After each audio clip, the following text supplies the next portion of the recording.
Domitia Longina, marriage, exile, return, and survival. Listen again to the coin of Domitia, because her portrait is not just imperial decoration. It is the face of one of the most politically complicated marriages in Roman history. Domitia Longina married Domitian before he became emperor, around AD 70. She was the daughter of the respected General Corbulo, a lineage of prestige, discipline, and old Roman honor. For Domitian, the match gave legitimacy. For Domitia, it brought her into the dangerous center of power. At first, the marriage appears stable. When Domitian became emperor in AD 81, Domitia was elevated to Augusta, the official mother figure of the empire. Coins like the one before us show her serene, almost untouchable, the perfect imperial consort. But the calm image hides scandal. Ancient writers tell us that sometime in the early 80s, Domitian sent Domitia away. The reason, they claim, was an alleged affair with the actor Paris, a humiliating accusation in Roman moral politics.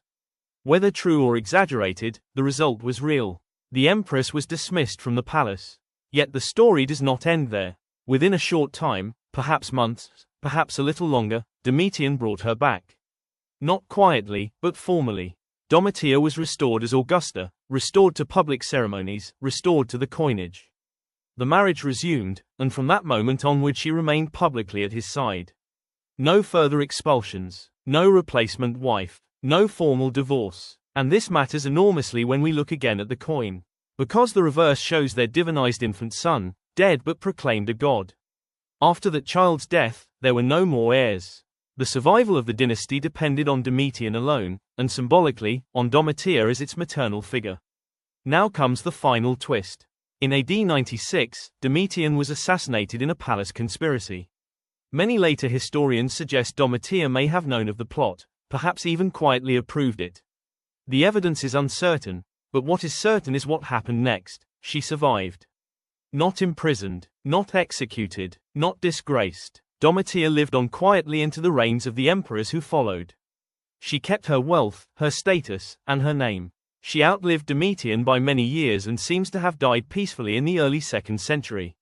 So when we look at her coin portrait today, we are not just seeing an empress. We are seeing a woman expelled and restored, a mother who lost her only imperial son, a wife who outlived the emperor himself, and one of the very few Roman empresses to pass through scandal, dictatorship, assassination, and still end her life in security.